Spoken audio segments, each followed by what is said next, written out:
We are now live. Soti everyone. This is the weekly study group where we study online with Venerable Dhamma and the Sri Mongol community.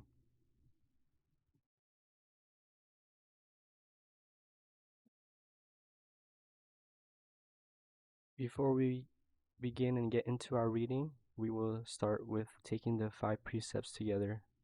This is something that we do every time we start our session, and it's something wholesome and also something that's required of us to do before we start. Is there anyone that's willing to lead with the precepts today for us? I would like to.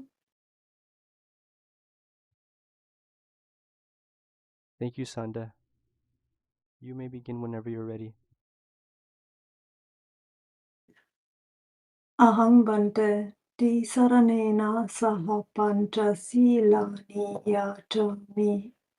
Dutiyampi aham bante ti saranena saha pancha silani yachami. Tatiyampi aham bante ti saranena saha pancha silani yachami. Namo tassa bhagavato arahato samma sambuddhassa. Namo tassa bhagavato arahato samma sambuddhassa. Namo tassa bhagavato arahato samma sambuddhassa. Namo tassa bhagavato arahato samma sambuddhassa. Namo tassa bhagavato arahato samma sambuddhassa. Namo tassa bhagavato arahato samma sambuddhassa. Buddhang saranang gacchami. Buddhang saranang gacchami. Dhammang saranang gacchami. Dhammang saranang gacchami. Sanghang saranang gacchami. Sanghang saranang gacchami. Dutiyampi buddhang saranang gacchami. Dutiyampi buddhang saranang gacchami. Dutiyampi dhammang saranang gacchami. Dutiyampi dhammang saranang gacchami. Dutiyampi sanghang saranang gacchami. Dutiyampi sanghang saranang gacchami. Tatiyampi buddhang saranang gacchami. Tatiyampi buddhang saranang gacchami. Tatiyampi dhammang saranang gacchami. Tatiyampi dhammang saranang gacchami. Tatiyampi sanghang saranang gacchami. Tatiyampi sanghang saranang gacchami. Tisaranagammanang nititang. Bante. Parnatipata Veramani Sikkhapadang Samadhiyami. Panatipata veramani sikkhapadang samadhiyami. Adinadana Veramani Sikkhapadang Samadhiyami. Adinadana veramani sikkhapadang samadhiyami. Kamesu Miccahachara Veramani Sikkhapadang Samadhiyami. Kamesu miccachara veramani sikkhapadang samadhiyami. Musavada Veramani Sikkhapadang Samadhiyami. Musawada veramani sikkhapadang samadhiyami. Surameraya Majjapamadatthana Veramani Sikkhapadang Samadhiyami. Sura Meraya Madra Pamadatana Veramani Sikapadang Samadhiyami. Imani pancha sikkhapadani Silena sugating yanti Silena bhoga sampada Silena nibuting yanti Tasma silang visodhaye. Sadhu, sadhu, sadhu.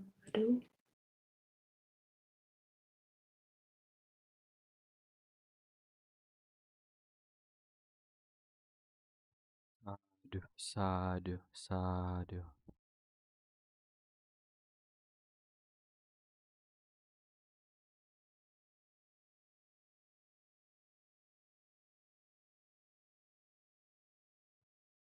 So we will now get into our reading.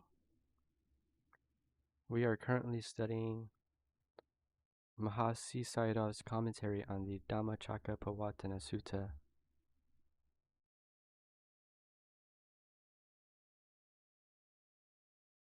We will be starting at the paragraph, "Thus Alara, the teacher, set up Bodhisattva."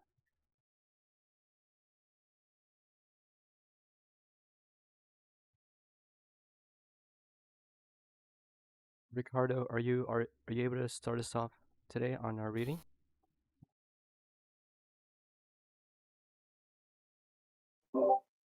Sure, I can start reading. Okay, we'll read 2 paragraphs each as usual. Just please read slowly and carefully so that everyone can digest the reading. Thank you, Ricardo. You may start whenever you're ready. Okay. Thus, Alara, the teacher, set up Bodhisattva, his pupil, as completely equal to himself and honored the Bodhisattva by delegating to him the task of guiding 150 pupils, which was exactly half of all the disciples he had under him.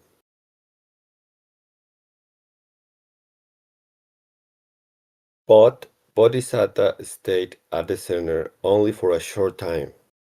While staying there, this thought came to him: this doctrine does not lead to aversion, to abandonment and cessation of passion, to quiescence for higher knowledge and full enlightenment, nor to nibbana, the end of suffering, but only as far as the attainment of the realm of nothingness. Once there, a long life of 60,000 world cycles follows, and after expiring from there, one reappears in the karma existences and goes through the suffering again. It is not the doctrine of the undying I am looking for. Thus, becoming indifferent to the practice, which led only to the jhanic realm of nothingness, he abandoned it and departed from Alara's meditation center. So the word aversion is not a great translation. If you're wondering what is he talking about aversion, the translation is actually dispassion. So Mahasi Sayadaw probably used a word like that. The English translation is not great there. So the point is that he's just saying that this doesn't lead to nibbana. It doesn't lead to letting go. Samatha meditation doesn't teach you to let go of things. It's not about letting go.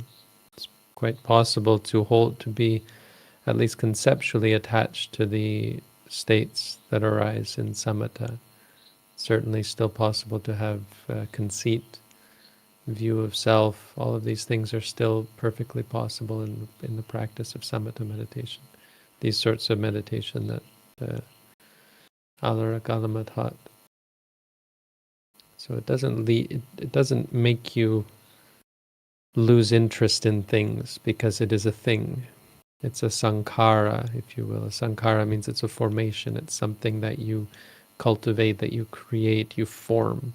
This ability to enter the state of the jhanas. And the jhanas themselves are sankharas as well, meaning they're constructed. You create this sort of a vihara, a dwelling place for yourself, which is comfortable, but you don't become dispassionate as a result. This is the unique thing about mindfulness and vipassana practice, is that there is no thing that you could, there is no thing that you rely on. There's no thing that you hold on to. There's no thing that you become passionate about. Even the meditation itself, if you're passionate about that, it will put you through the ringer and teach you that even being passionate about meditation is still problematic, harmful. So it teaches you dispassion for all things.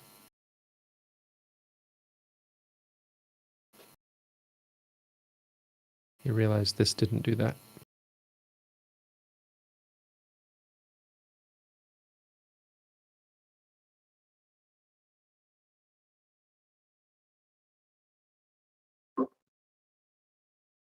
Approaching the sage Udaka. After leaving that place, the Bodhisattva was on his own for some time, pursuing the supreme path of tranquility to reach the undying state of Nibbana.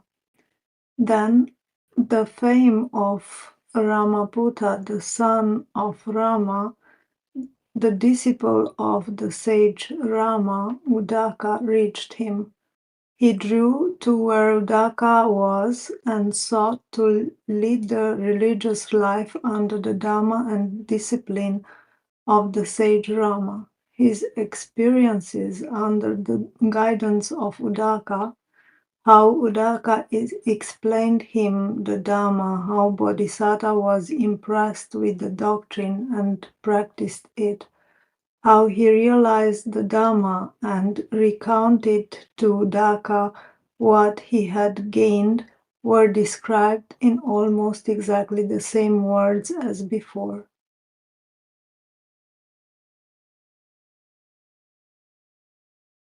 We have, however, to note carefully that Udaka Ramaputta, as his name implied, was a son of Rama or a disciple of Rama.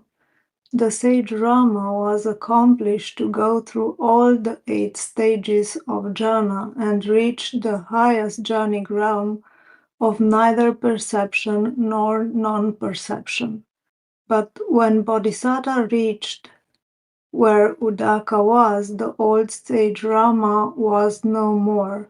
Therefore, in asking Udaka about Rama's attainments, he used the past tense, Pavedesi. How far does this doctrine lead, concerning which Rama declared that he had realized it for himself and entered upon it?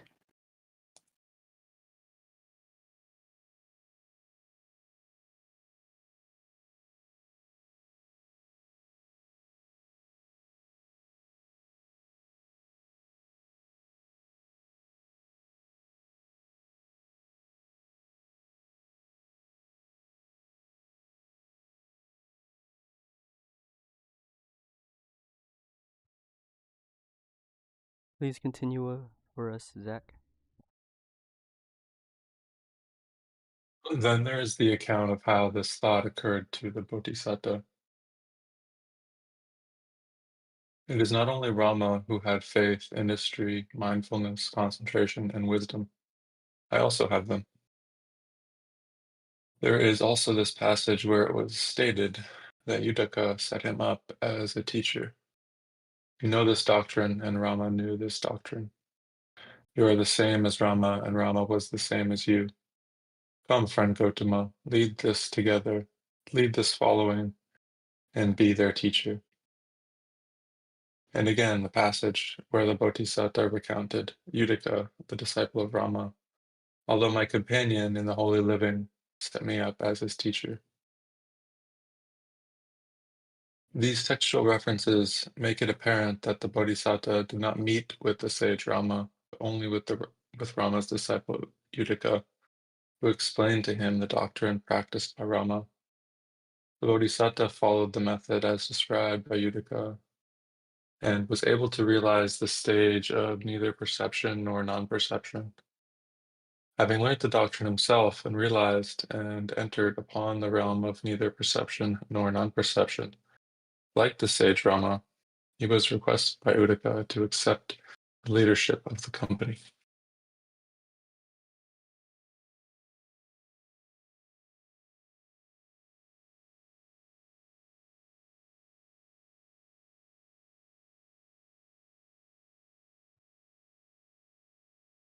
Where Uddaka resided and how big his following was not mentioned in the literature of the Theravada, but Lalita Vistra, the biography of the Buddha of the northern Buddhism, stated that Uddaka's center was in the district of Rajagaha, and that he had a company 700 strong.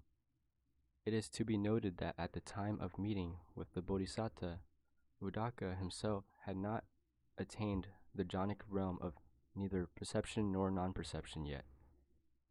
He explained to the Bodhisatta only what state Rama had achieved. So when the Bodhisatta proved himself to be the equal of his master by realizing the stage of neither perception nor non-perception, he offered the Bodhisatta the leadership of the whole company. According to the Tika sub-commentary, he later strove hard emulating the example set by the Bodhisatta and finally attained the highest jhanic stage of neither perception nor non-perception.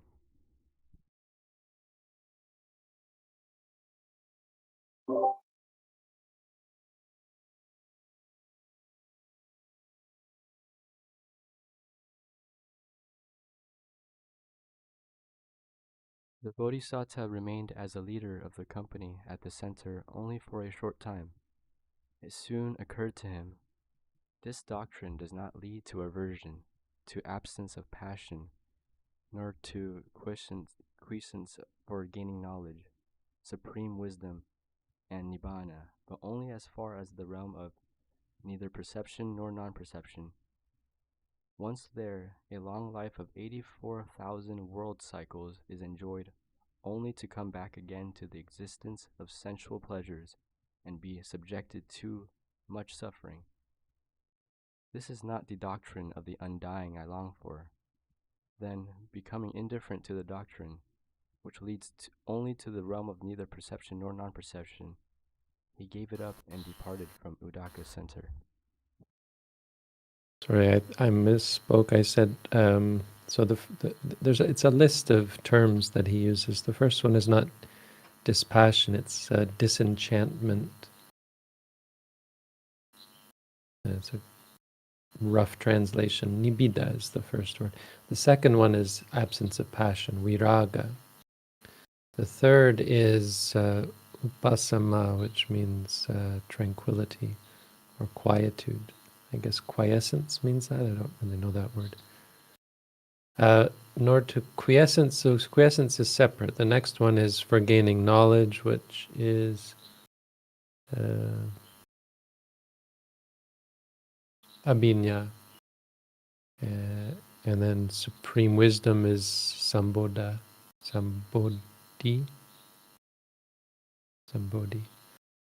enlightenment, and nibbana. So it's a list of terms. Na yang dhammo nibbidaya, na viragaya, na nirodhaya, na upasamaya, na abhinyaya, na sambodhaya, na nibbanaya samvatati. If you remember from the, I guess we weren't reading the Pali. If you read the Pali of or I guess if you read the English of the Dhammacakkappavattana Sutta, you'll see this list as well.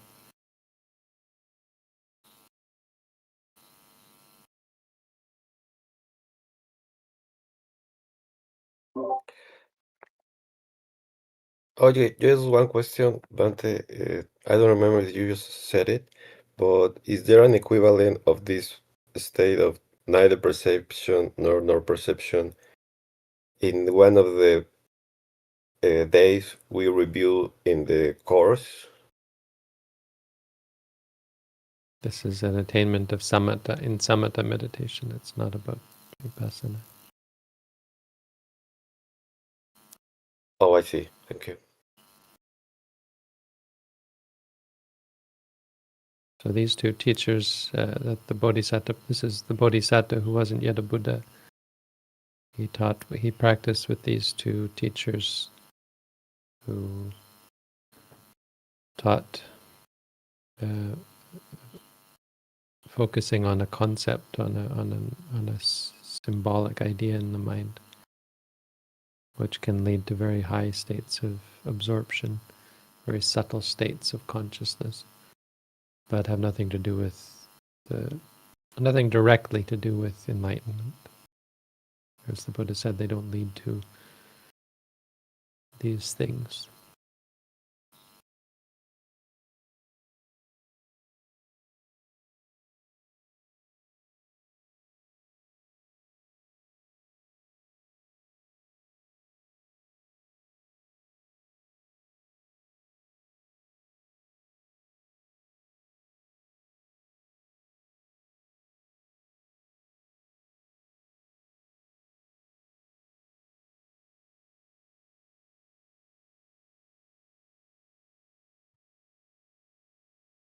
You may continue for us, Ricardo.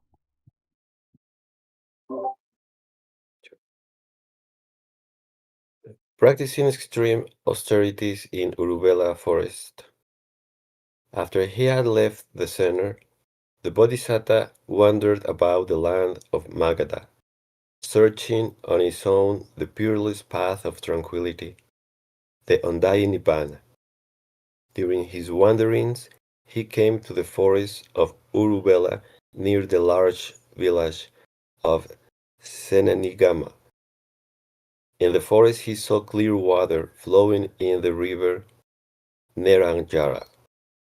Perceiving thus a delightful spot, a serene dense grove, a clear flowing stream with a village nearby which would serve as an alms resort, it occurred to him, truly this is a suitable place for one intent on effort, and he stayed on in the forest.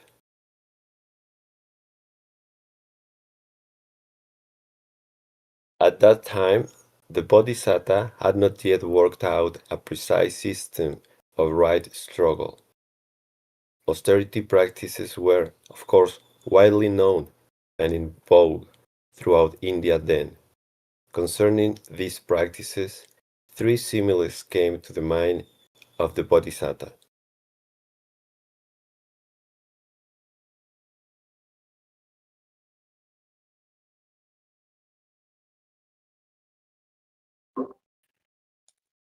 Three similes.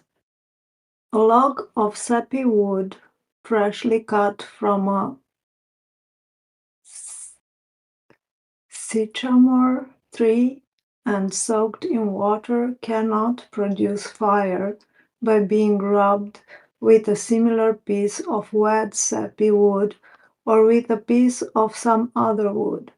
Just so, while still entangled with objects of sensual desire, such as wife and family, while still delighting in passionate pleasures and lustful desires are not yet quieted within him, however strenuously someone strives, he is incapable of wisdom, insight, and incomparable full awakening.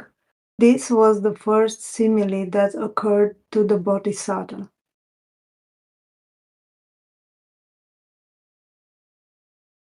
Even if the sycamore log is not soaked in water but is still green and sappy, being freshly out from the tree, it will also not produce any fire by friction. Just so, even if he has abandoned the objects of sensual desire, such as wife and family, and they are no longer near him, If he still delights in thoughts of passionate pleasures and lustful desires still arise in him, he is incapable of wisdom, insight, or full awakening. This is the second simile.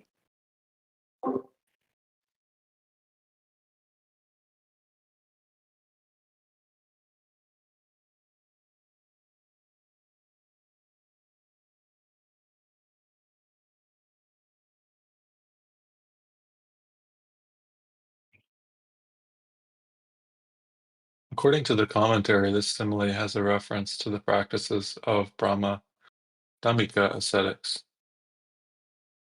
Those Brahmins led a wholly ascetic life from youth to the age of 48 when they came back to married life in order to preserve the continuity of their clan.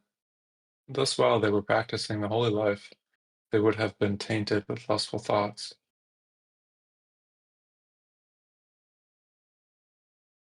The third simile concerns with dry sapless logs of wood not soaked in water. These logs of wood will kindle fire when rubbed against one another. Similarly, having abandoned objects of sensual desire and weaned himself of lustful thoughts and cravings, he is capable of attaining wisdom, insight, and full awakening. Whether he practices extreme austerity or whether he strives painlessly without torturing himself.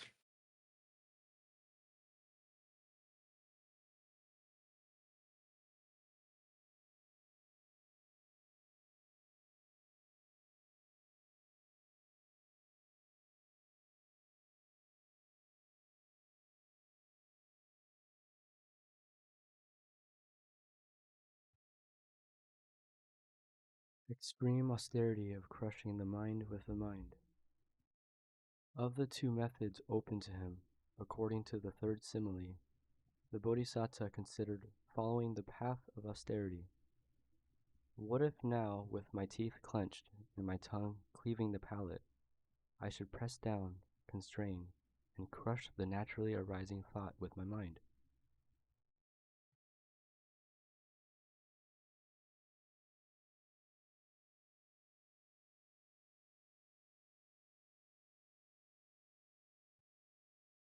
The Pali text quoted here corresponds with the text in the Vitakka Sandana Sutta, but the method of crushing the thought with the mind as described in the Vitakka Sandana Sutta was one prescribed by the Buddha after attaining enlightenment. As such, it involves banishment of lustful thought, which arises of its own accord by taking note of its appearance as an exercise of vipassana meditation in accordance with the Satipatthana Sutta and other similar texts. The method of crushing the thought with the mind as described here refers to the practical exercises performed by the Bodhisattva before he attained the knowledge of the middle path and is, therefore, at variance with the Satipatthana method.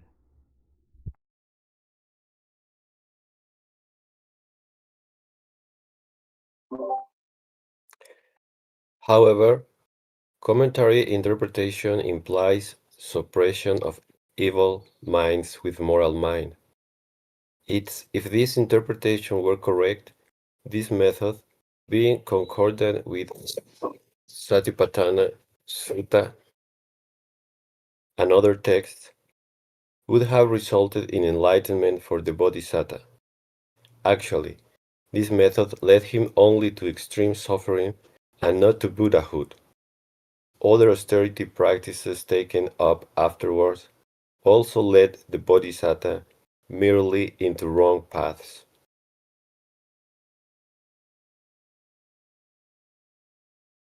Austerity practice followed by the Bodhisattva at that time appeared to be somewhat like that of mind annihilation being practiced nowadays by followers of a certain school of Buddhism. During our missionary travels in Japan, we visited a large temple where a number of people were engaged in meditational exercises. Their meditation method consists of blotting out the thought whenever it arises. Thus emptied of mind, mental activity, the end of road is reached, namely nothingness. For example, void. The procedure is as follows. Young Mahayana monks sat cross-legged in a row, about 6 in number. The master abbot went round showing them the stick with which he would beat them. After a while he proceeded to administer one blow each on the back of each meditator. It was explained that while being beaten it was possible that mind disappeared altogether, resulting in nothingness. Truly a strange doctrine. This is in reality annihilation of thought by crushing with mind. Presumably, the same technique employed by the Bodhisattva to crush the thought with the mind by clenching the teeth. The effort proved very painful for him, and sweat oozed out from under his armpits, but no superior knowledge was attained then.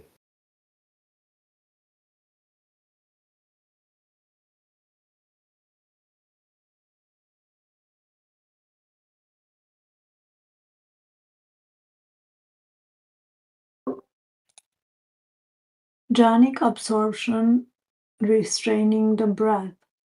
Then it occurred to the Bodhisattva, what if I controlled respiration and concentrate on the breathless jhana? With that thought, he restrained the in-breathings and out-breathings of the mouth and nose.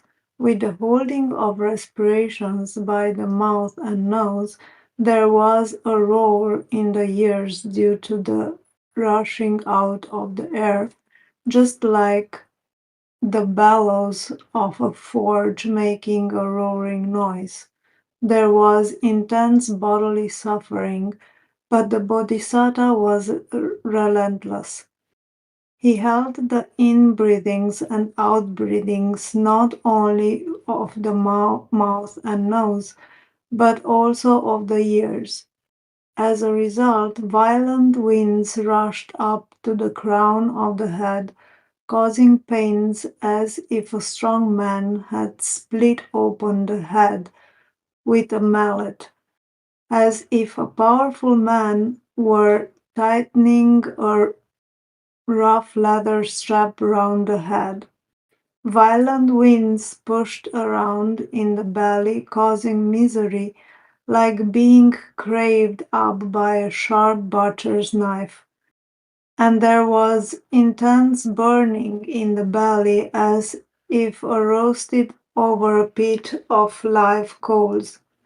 The Bodhisattva, overcome physically by pain and suffering, fell down in exhaustion and lay still.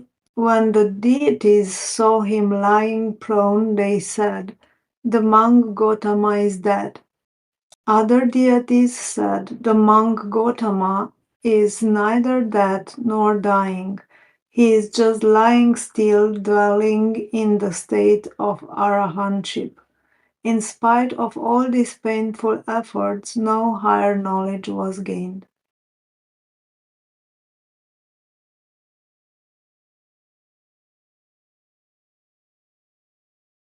Extreme austerity of fasting. So it occurred to him, what if I strive still harder, entirely abstaining from food? Knowing his thoughts, the deities said, "Please, Lord Gotama, do not entirely abstain from food. If you do so, we shall instill heavenly nourishment through the pores of your skin. You shall remain alive on that."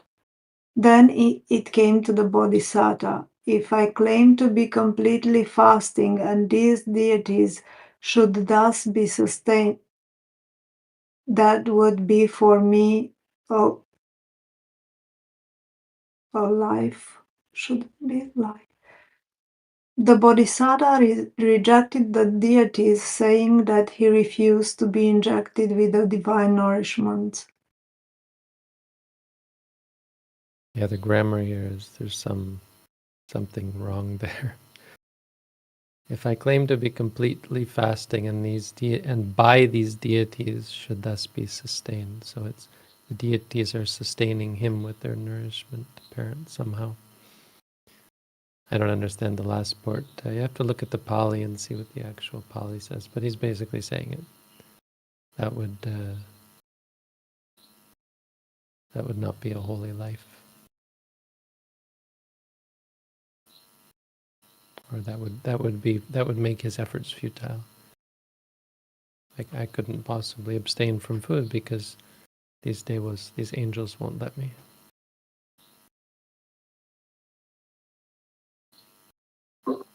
Wasn't the Bodhisattva worried that that would be a lie? Oh yeah, that would for me be a lie. Maybe that's what it is. That's right. That's how he says it.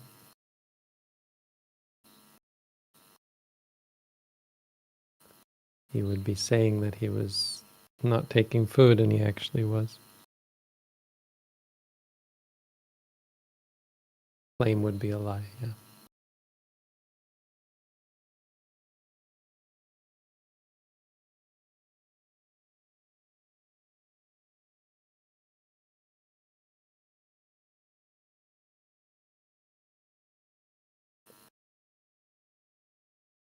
Then he decided to take less and less nourishment, only as much as will go into the hollow of a hand of bean soup. Living thus on about 5 or 6 spoonfuls of bean soup each day, the body reached a state of extreme emaciation. The limbs withered, only skin, sinews, and bones remained. The vertebrae became exposed in uneven lumps and protuberances. The widely dispersed bones jutted out, presenting an ungainly, ghastly appearance, just as in the paintings of the Bodhisattva undergoing extreme austerity. The gleam of the eyes, shrunken down into their sockets, looked like the reflection from water sunk deep in a well. The scalp shriveled up like a green, soft gourd withered in the sun. The emaciation was so extreme that if he attempted to feel the belly skin, he encountered the spinal column. If he felt for the spinal column, he touched the belly skin. When he attempted to evacuate the bowel or to make water, the effort was so painful, he fell forward on the face. So weakened was he through the extremely scanty diet.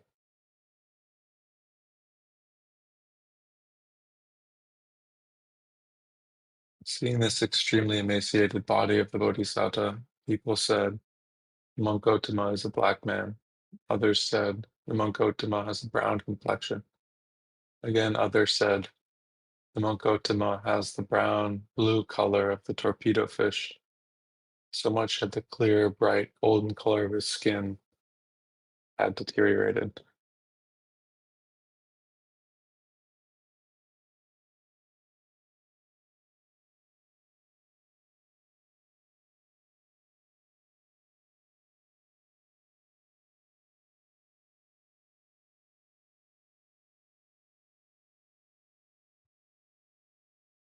Mara's persuasion.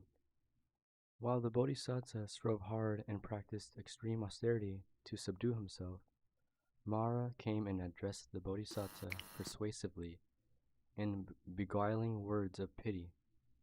Friend Gotama, you have gone very thin and assumed an ungainly appearance. You are now in the presence of death. There is only one chance left in 1,000 for you to live. Oh, friend Gotama, try to remain alive. Life is better than death. If you live, you can do good deeds and gain merits.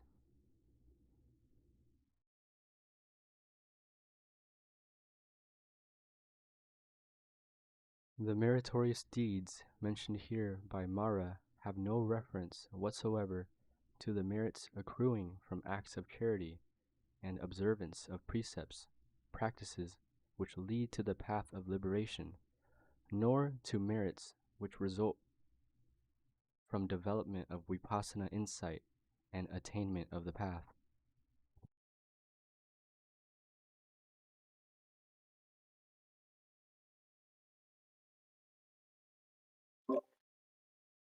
Mara knew of only merits gained by leading a holy life, abstaining from sexual intercourse, and by worshipping the holy fires. These practices were believed in those times to lead to noble, prosperous life in future existences. But the Bodhisattva was not enamored of the blessing of existences, and he replied to Mara, I do not need even an iota of the merits you speak of. You should go and talk of the merit to those who stand in need of it.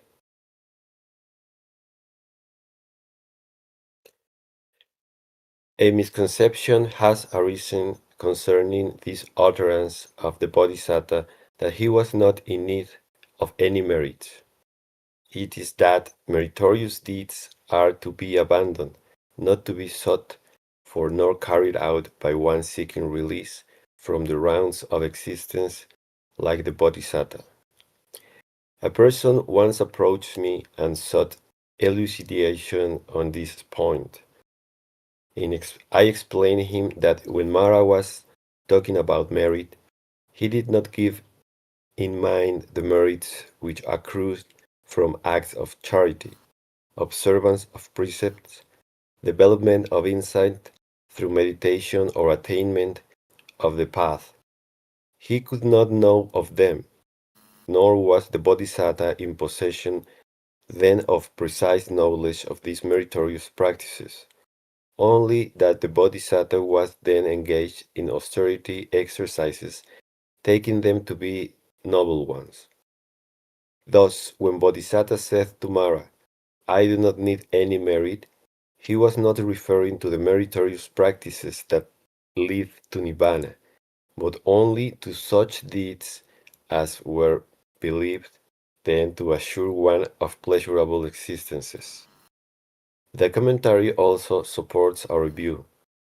It states that in saying, I do not need any merit, the Bodhisattva meant only the merit which Mara spoke of, namely, acts of merit which are productive of future existences. It can thus be concluded that no question arises of abandonment of meritorious practices which lead to Nibbana. So the nature of merit, of good deeds, meritorious is sort of, merit is sort of this old translation. It's not really a great translation of the Pali, but the idea is goodness, good deeds. No, we say meritorious, but it's simply put goodness. There's an overlap between good deeds that are productive of rebirth and good deeds that lead to freedom from rebirth or lead to Nibbana. So it's not so much about the deeds, which of course the Bodhisattva didn't realize at this time, wasn't aware of at this time.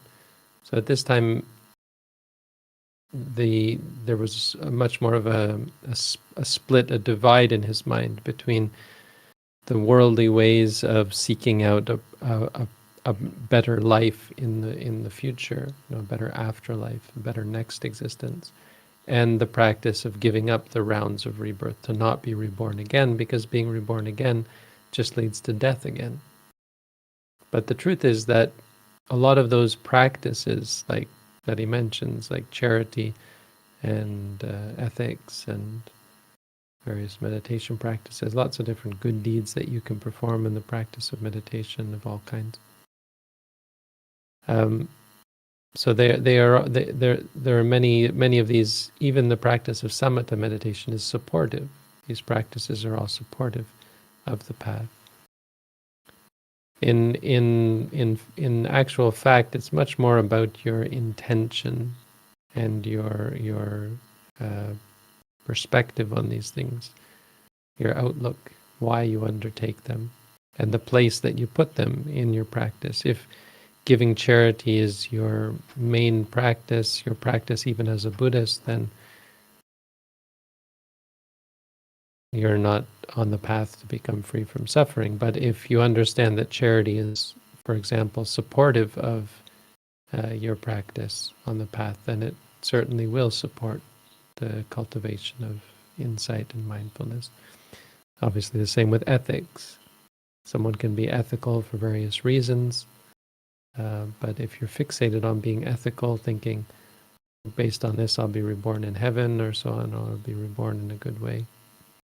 Or even just in a worldly sense, I do this because it will make me a good person in the here and now, then that's not very inspiring, or certainly not conducive to states of mind that are going to incline you towards something higher, which is the cultivation of the Eightfold Noble Path and enlightenment.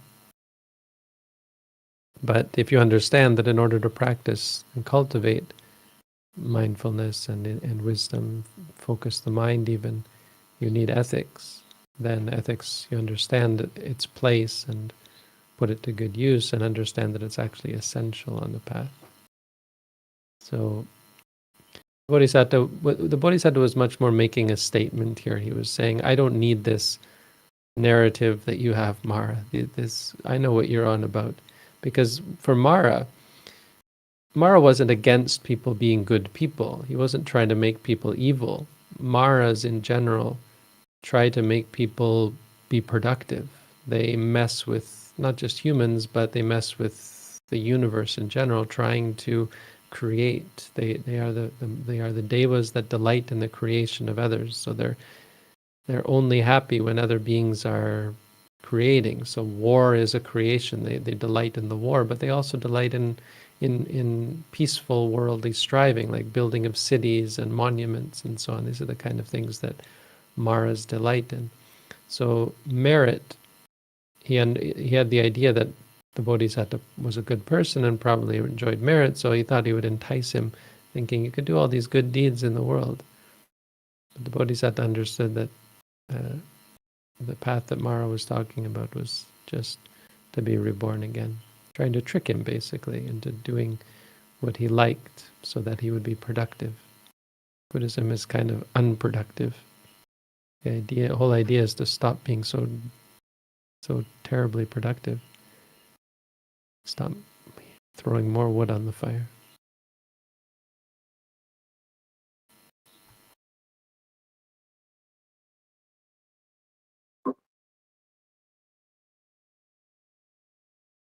At that time, the Bodhisattva was still working under the delusion that austerity exercises were the means of attaining higher knowledge. Thus he said, "This wind that blows can dry up the waters of the river. So while I strive strenuously, why should it not dry up my blood? And when the blood dries up, bile and phlegm will run dry. As the flesh gets wasted too, my mind will become clearer. Mindfulness, concentration, and wisdom will be more firmly established."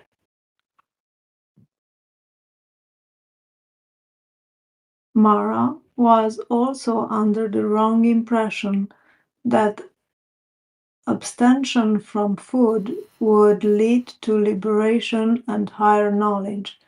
It was this anxiety that motivated him to coax the Bodhisattva away from following the path of starvation. With the same wrong notion, a group of 5 ascetics waited upon him, attending to all his needs, hoping that his abstemious practices will lead to the Buddhahood, and intending to be the first recipients of the sermon on liberation.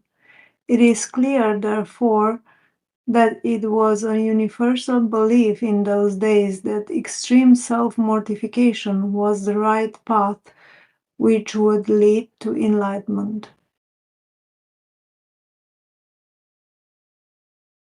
There are still sects, religious groups that believe that starving yourself to death is a great meritorious deed. It's a way of giving up karma. You stop acting. You stop doing anything that could possibly harm others. It's logical. I mean, you can follow the logic of it, that If bad karma is a bad thing, well, just stop acting entirely. But it's terribly flawed, of course, because you can't stop the mind from being unwholesome. Not that way. It's mostly based on the idea that greed and anger are the defilements of importance. And this is a mistake that people fixate, religious people in the time of the Buddha and throughout history fixate on greed and anger, trying to become the best of the religious people outside of Buddhism focus on greed and anger and do their best to free themselves from it. This was big in India, of course, at the time of the Buddha. This was the big thing, to free yourself from passion. Mostly greed, but anger is also a passion, and it's also included in there. You want to be, of course, free from anger and free from greed, and if you could free yourself from those two things, that's considered to be enlightened, basically. The Buddha was able, through his enlightenment, to perceive the importance of a third, the higher importance of a third defilement, which is, of course, delusion.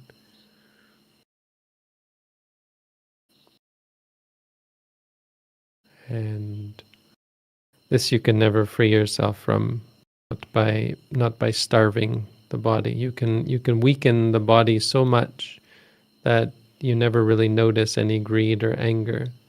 But the delusion, the ignorance, the clouded mind will never clear up. Your mind doesn't become clearer as a result of starving yourself. You don't gain clarity of mind. I mean, to an extent you do. For those of us who eat way too much, when you are obsessed with food, when you fast or reduce the amount of food that you eat, that can be great in creating clarity. But beyond that point, once you stop eating enough to maintain the body, it just becomes a weakening state where you're unable to really accomplish anything of any value. And so this is the thread that you see throughout the various religious teachings, is that they're missing something. They're missing this emphasis on delusion, on understanding. They don't have the capacity to understand reality. So it's all about avoiding and controlling and manipulating rather than understanding. So what's so special about mindfulness, you're not trying to control even your own mind. You're just trying to understand everything, including your own mind, especially your own mind.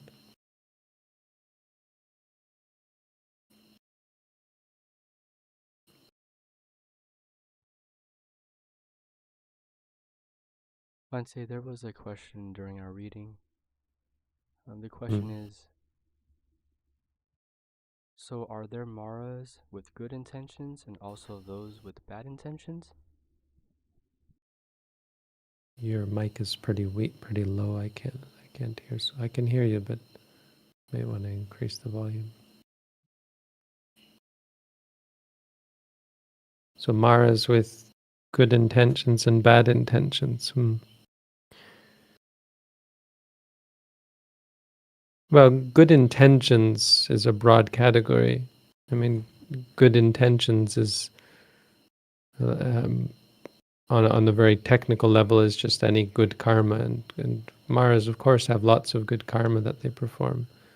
But all that means is that they have states of mind without greed, without anger, and without delusion. But that can be just kindness. Maras can be kind. Maras can be patient, just like everyone else. Maras have fairly exalted states of mind, but they just have wrong view and delusion.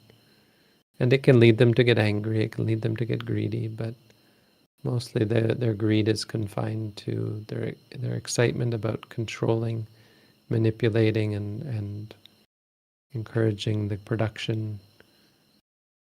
productive side of other beings. But there are no maras that, well, I don't know. I mean, I think it's pretty complicated because maras are said to be in the paranimitta savati devas. But does that mean all the people in that plane, all the beings in that plane are Maras? I don't know what the texts say, but regardless of what the texts say, it's probably much more complicated than that.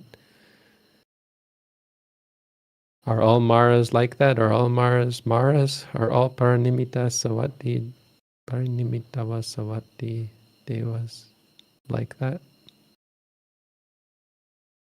I would say it's much more complicated. I would say it's hard to pin down, just like humans. But there's probably, I don't really know. It's complicated and it's beyond my pay grade, how the Devas organize themselves.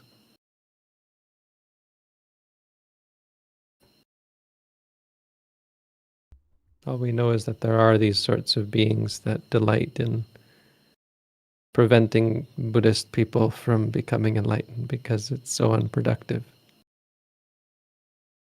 They don't make anything. They don't, enlightened beings don't fight, they don't create chaos. They don't create problems. They don't make more. They aren't productive.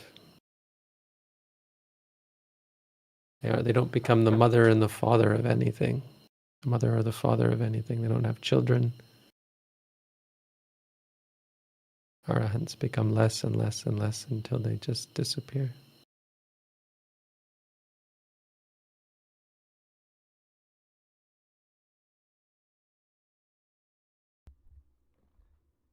Maras don't like that.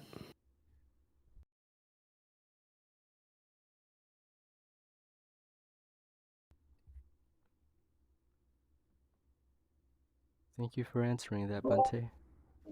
So we've reached the hour, so we'll stop our reading there. We will now transition into our Q&A. So if anyone has any questions they would like to ask regarding the text, regarding your meditation practice, or regarding Buddhism, please ask it in the chat.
Bhante, the first question we have is technology influenced by Mara?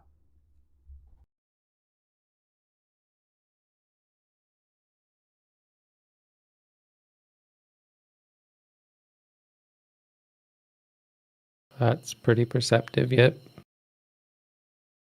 I think a lot of societal advancements are the same narrative. I mean, I think it's probably more complicated than that. You might as well ask, does obsession with things like technology or societal advancement or growth make you likely to be reborn as a Mara?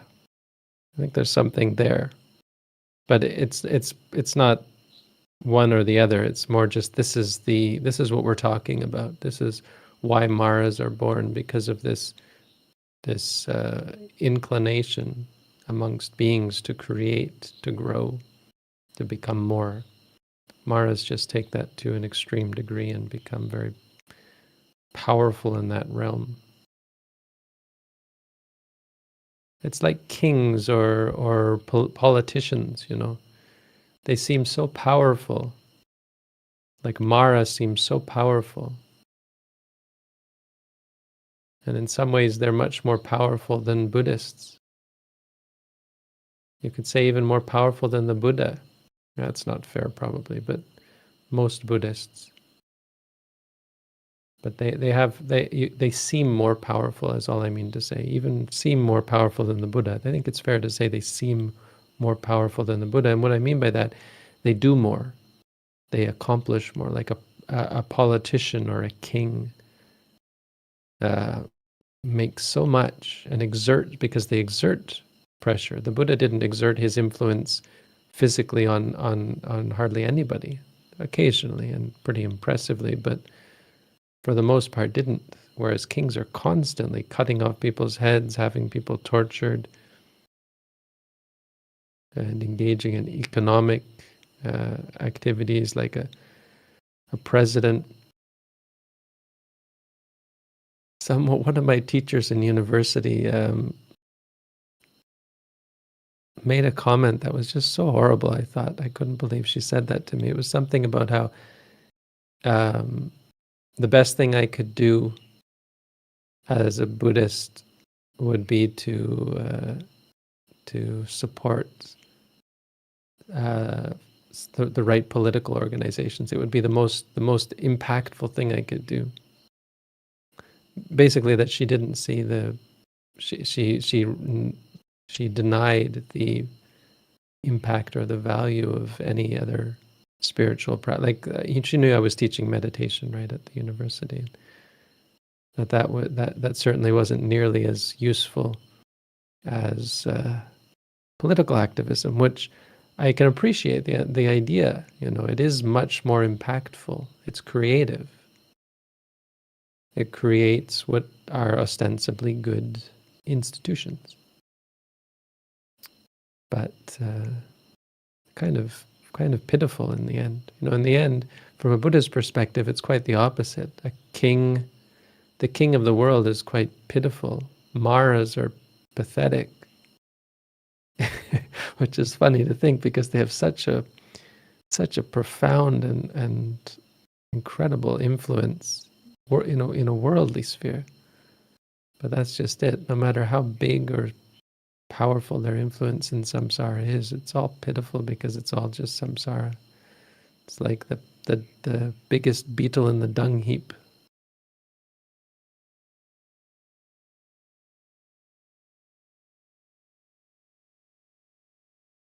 So, like if you look at technological growth and human advancement, it's the exact opposite of advancement. It's de-evolution. We're de-evolving in our strength and in our power by becoming more strong and more powerful in a worldly sense, by having all of this incredible, mind-blowing technology. We're just making things worse, I think. I mean, I'm not a Luddite, obviously. I use the technology. I think we use it unavoidably, and we use it because others are using it, for sure.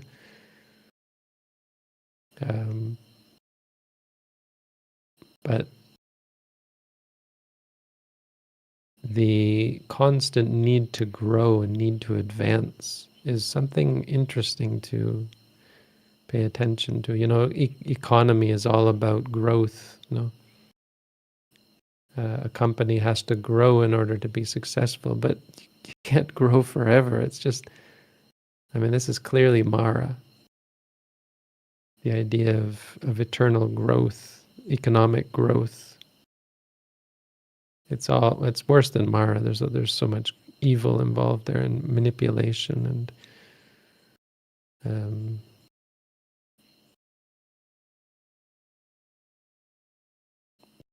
grabbing, money hungry, soulless.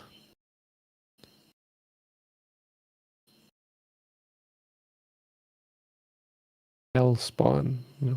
People involved in this are often quite hellish in nature, quite evil in their natures. I mean, just corrupted of mind, polluted in their minds. But part of it is like Mara, the excitement about creating something.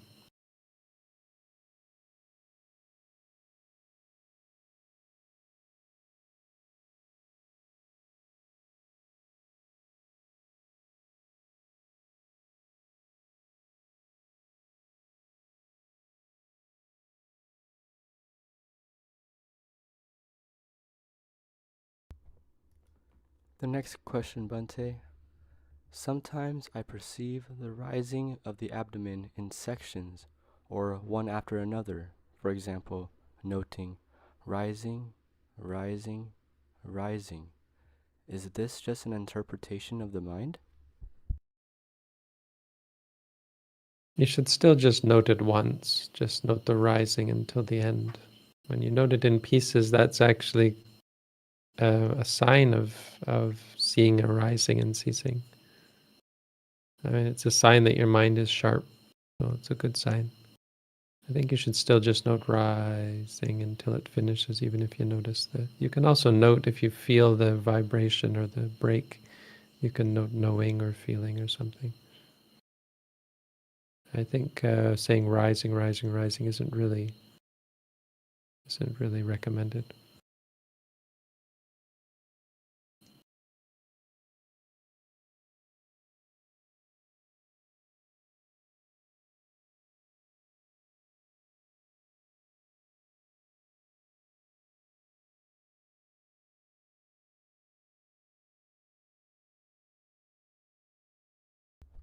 The next question, Bhante.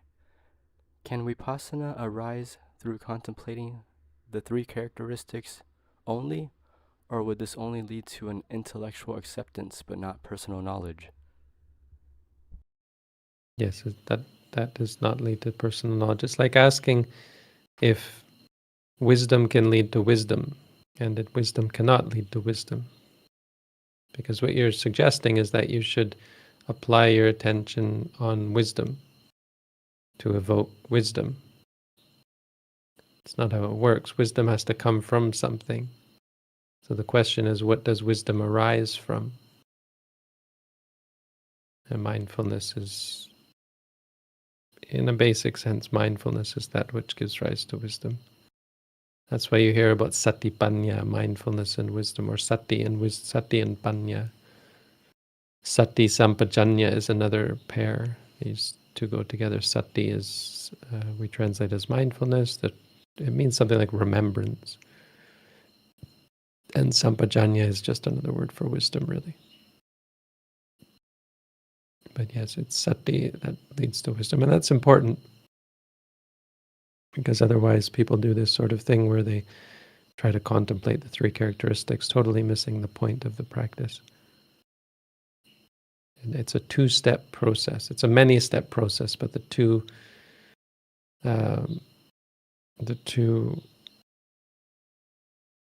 basic steps in the process are sati and panya. Sati leads to panya. So your first step, and the step which you apply yourself, is always the application of sati, which is not the contemplation of the three characteristics. It has a very different flavor, a very different feel to it. It's the application of the mind to see things as they are, because, well, that allows you to see their characteristics, which happen to be impermanent, suffering, and non-self.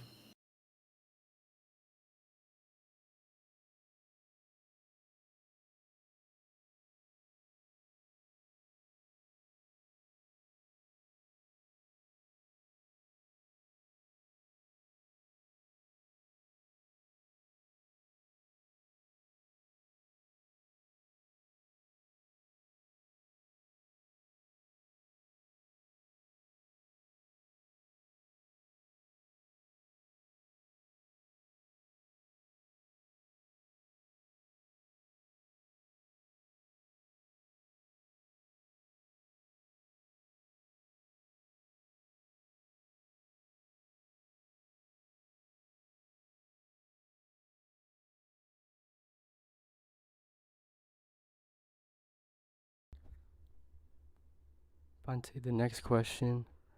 I recently came across the 5 wisdoms and started meditating on them. Then I realized they are not in the original Pali text. Is there anything similar to Adarsa or mirror-like awareness?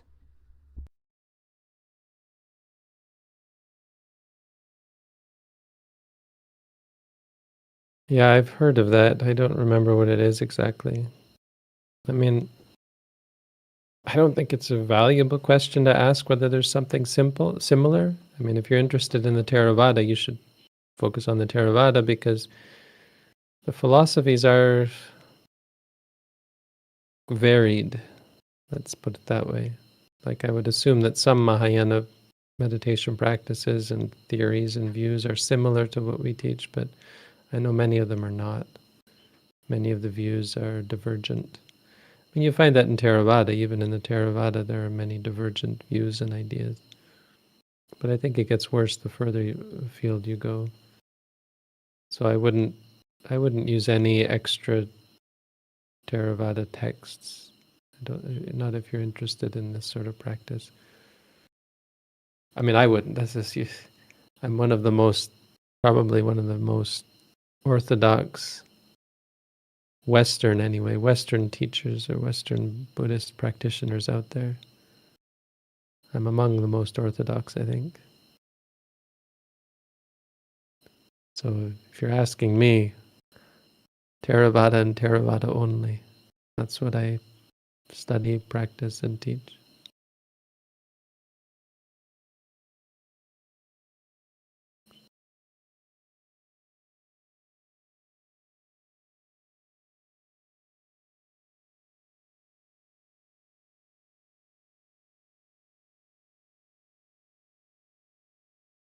I mean, I was always struck by how teachers like the Mahasi Sayadaw and my teacher Ajahn Tong, they're very content with their own tradition.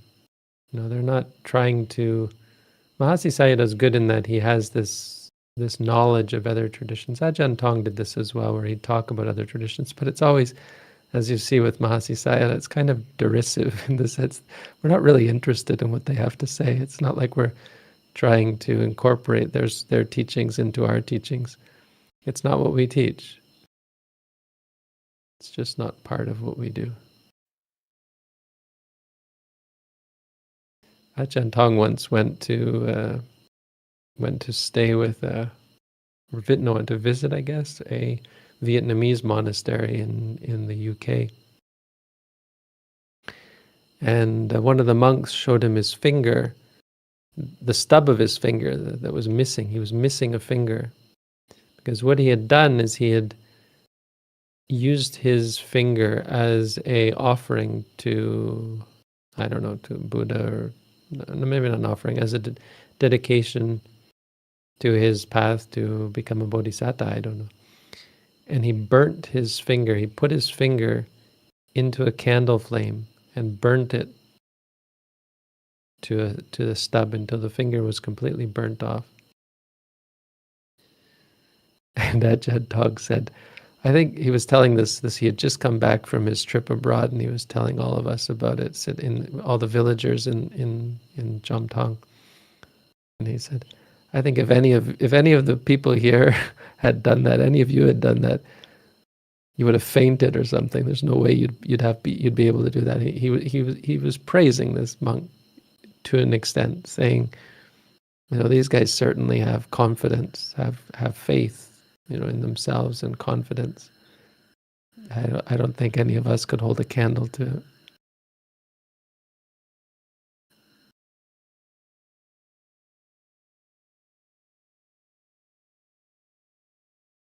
And we don't need to look elsewhere. It's not a claim that what we have is perfect, but what we have is certainly sufficient. And there's something valuable about being content with what is sufficient. Something important. It's a bad sign if you're starting to look elsewhere, look here, look there, pick and choose. It's what you often see of newcomers who are happier treating spirituality like a buffet, where they can pick and choose whatever they want. And that's the problem, because a big part of spiritual enlightenment is giving up your partiality, giving up your preconceived ideas of right and wrong, and you can't do that if you're always choosing. Being forced to fit into something that's maybe not exactly what you want can have its value. You know, in and of itself, it's not a bad thing. You still have to have teaching that does lead to enlightenment. You still have to find a valid practice. But sticking to one practice has an added value of challenging you when you'd rather be doing something else, no matter what that practice is. So there's value for keeping it simple and being content with a single practice, that sort of thing.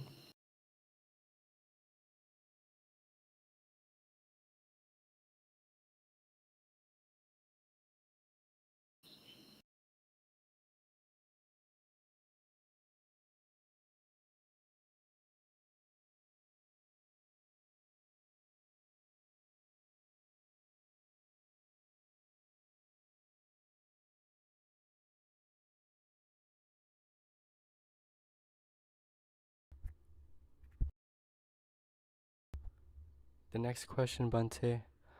When I do walking meditation, I say left foot, right foot as I take each step. Is this cultivating mindfulness, or am I just focusing on my body as the object? No, that's mindfulness. I mean, that's what mindfulness is, focusing your attention. It's not just focusing your attention, it's seeing the body as the body. Kaye kaya nupasi viharati. So when you say to yourself, right step, or whatever it is that you say, you're affirming this is what it is. This is the physical foot, moving. This is the body. Basically, any part of the body. It's the same as when we watch the stomach rising and falling, or when you say to yourself, sitting. You're when you walk and say walking, you're focused on. You're not just focused on the body. You're reminding yourself, this is body. So you teach yourself to see body as body. See things for what they are, basically, which opens the door to allow you to see their characteristics. That's the whole point. See that they're not worth clinging to, basically. But we have in our booklet, it explains the words I wrote were stepping right, stepping left. I was taught originally right goes thus, left goes thus. I just didn't like the word thus because a lot of people, especially foreigners, don't even understand the word thus. I remember one person, an Israeli monk, told me that he thought they were saying dust. So right goes dust, and he would make an effort to kick up some dust when he moved his. Yeah, people get misunderstandings about the teaching. But yes, stepping right, stepping left is somehow preferable because it's simple.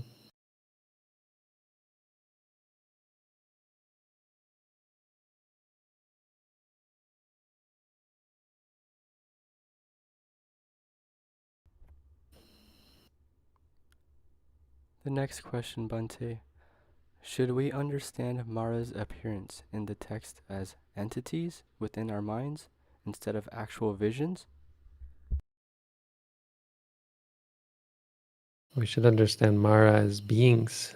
Maras are beings, and sometimes there's visions of them, sometimes there's sounds, hearing their voice. Sometimes they even will cause upset stomach. There was a Mara who jumped into Moggallana's body and gave him a stomach cramps or something like that. Maybe a headache, I can't remember.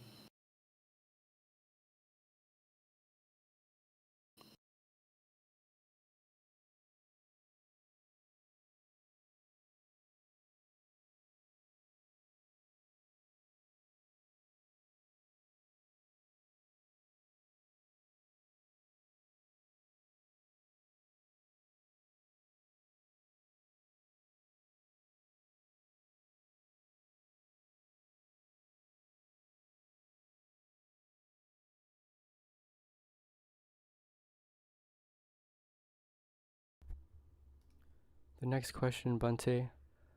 Was this Mahasi Sayadaw work somewhat of a validation/clarification of the Theravada tradition within the Tipitaka?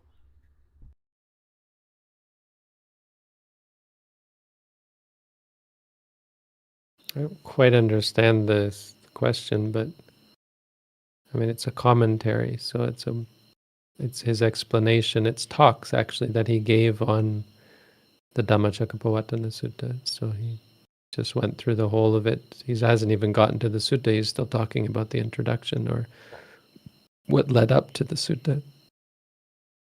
But he's just talking about it. I'm not quite sure what you're asking, but he is one of the most revered Theravada Buddhist teachers in Myanmar, in Burma. So what he taught was very much Theravada, explanation of the Theravada teachings.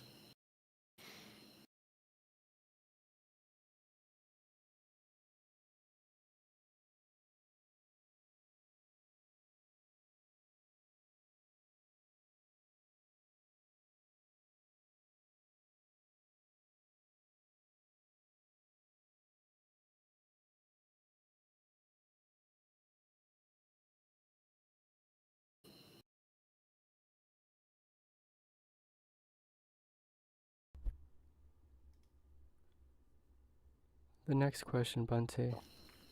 Is it skillful to try and change our experiences after we've noted them? For example, noting anger and then trying to cultivate metta instead, or noting laziness and then trying to bring up energy?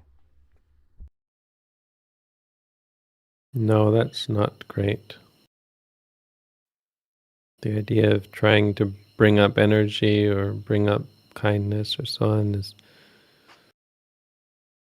more of, well, I mean, it's most likely going to be based on the delusion of control. Somehow you can control, and it comes from the premise of seeing experiences as problems to be fixed, whereas you should instead see them as experiences to be understood. So things like metta are useful, but best used when anger is overwhelming. You should never use it as a means to control anger or overcome anger. You should instead use it as a stopgap measure to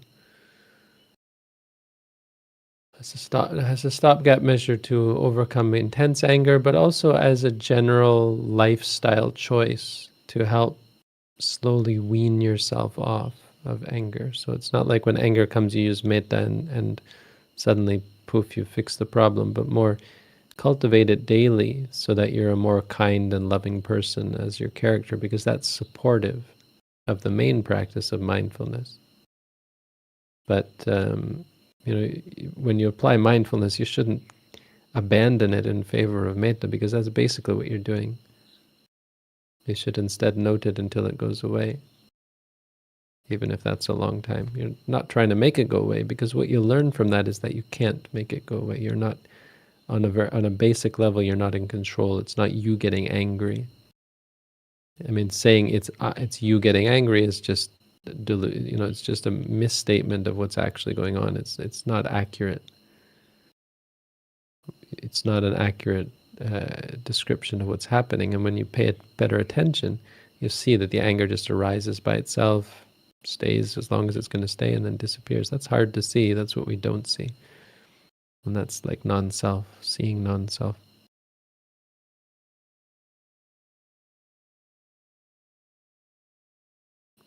You'll never see that if you keep trying to control it.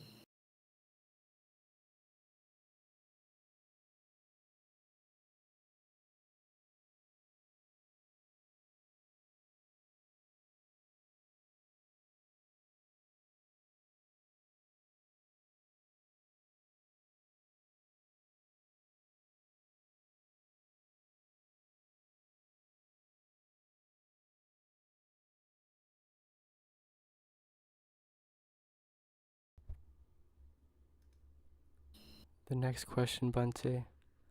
Is it important to sit in an uncomfortable position during meditation to build mental toughness?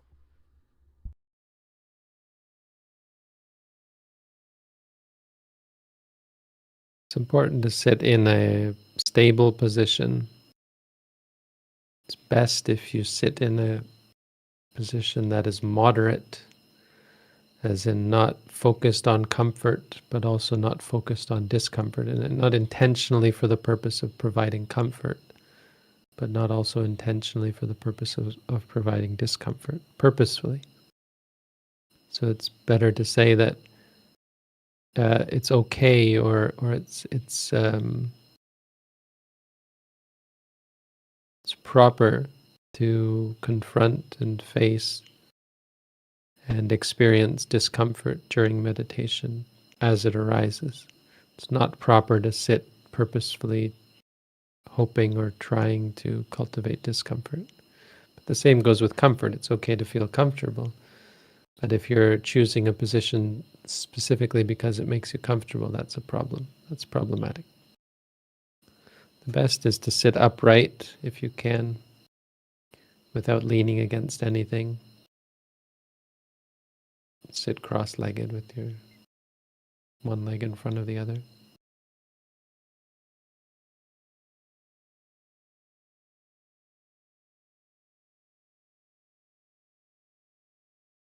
Some people that's not feasible. If they have a bad back or injury or something, they might have to lean against something. So it doesn't mean that you have to sit in this position or that position. But a lot of people prefer to lean against something because it's more comfortable, and that's problematic. That's avoiding suffering, avoiding the pain, avoiding experiences.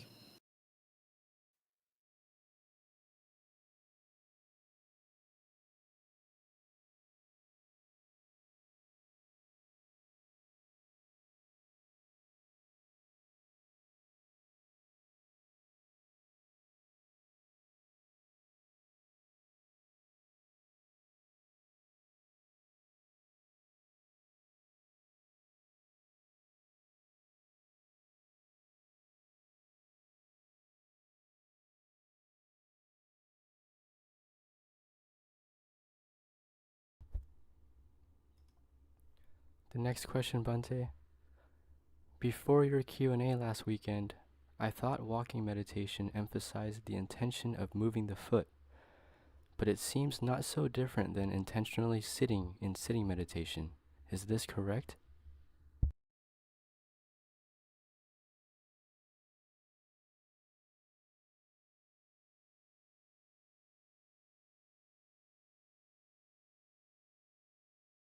I don't understand the question precisely. In walking meditation, you don't generally note the intention to move, but you will notice it.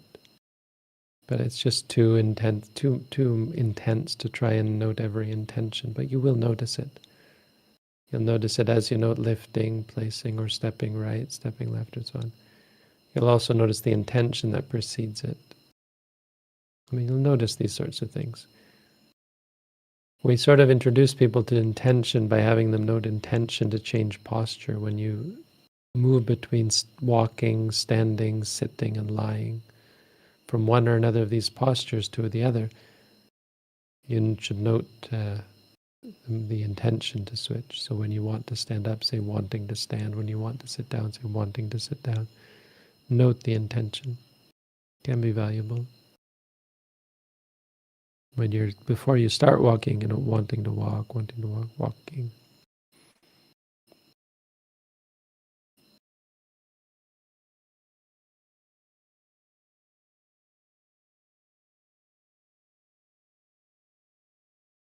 But it's similar to sitting in that in sitting you note the stomach when it rises. So when you notice the stomach rising, you say rising. And in walking, it's the same. When you notice the foot starts to move, then you start saying stepping, right? It's more of a reaction. It's a means of overriding any reaction. So normally we would say, this is bad, this is good, this is me, this is mine. Noting is just saying, this is this, to preempt that judgment and partiality and extrapolation and so on.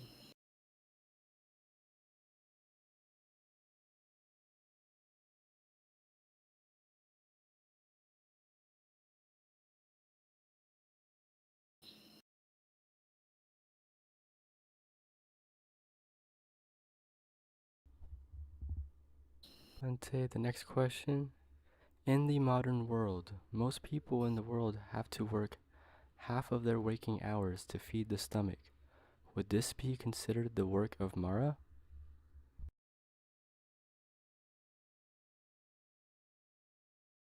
No, that's not explicitly. The work of Mara is in getting yourself in a position where that's necessary. So having children is creative. Created a burden, no? Getting married, buying a house. There's lots of things that necessitate or that lead to the necessity of that sort of thing. But there are people who live very simple lives and who still work half their day. And that work isn't in and of itself necessarily the work of Mara. So the answer is really no. But with a qualifier that mostly our reasons for having to work so much are the debt that we put ourselves in because of our life choices. Mostly, or partially anyway, because of our life choices when we choose to take on debt.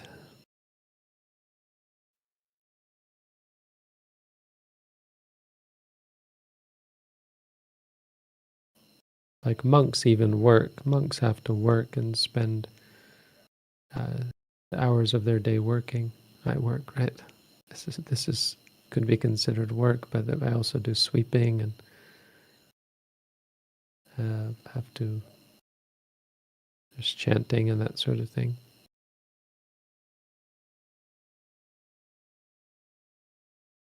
But becoming a monk becoming a monastic, a Buddhist monastic, is explicitly to address that. And so you could say that if you're not a monk, you're still kind of buying into Mara to some extent, generally speaking. If you have the opportunity to ordain and you're not taking it, there's something going on there. Which is, it's not an indictment, that's just the nature of craving, worldly craving.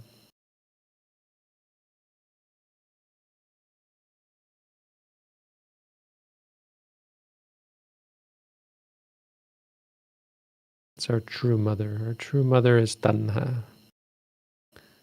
It's what creates. Progenitor.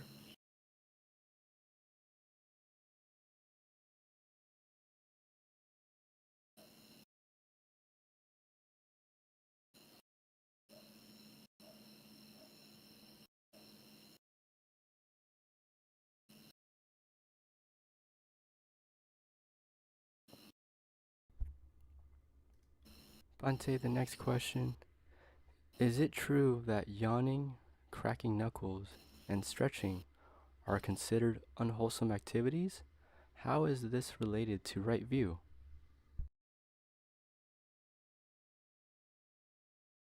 So physical activities aren't ever in and of themselves unwholesome.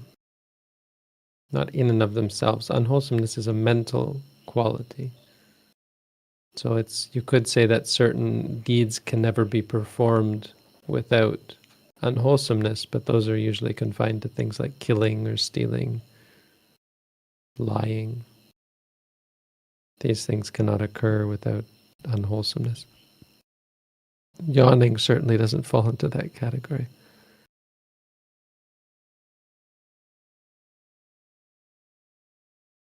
Cracking your knuckles, not really.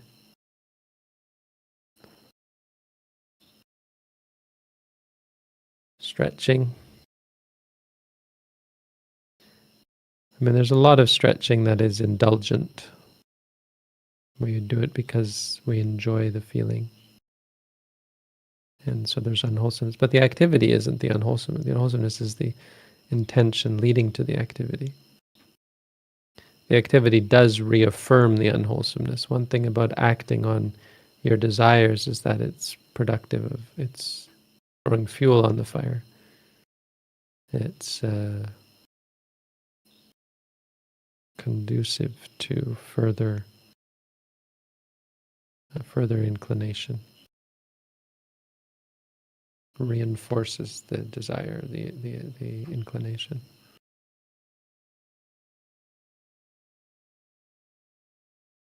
The more you stretch, the more you like stretching.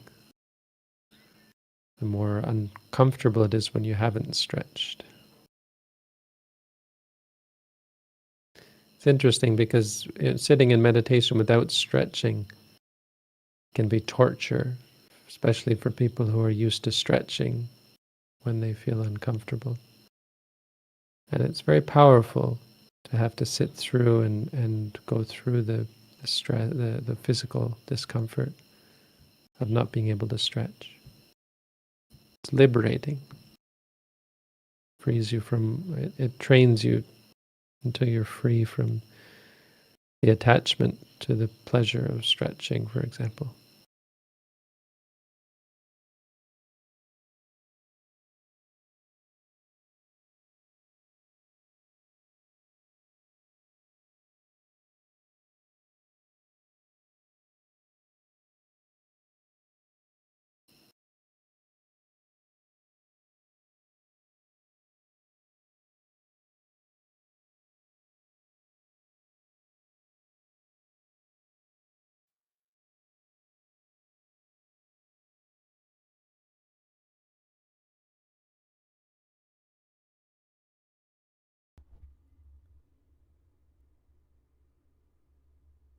Bhante, as of now, we've answered all the questions that have been asked.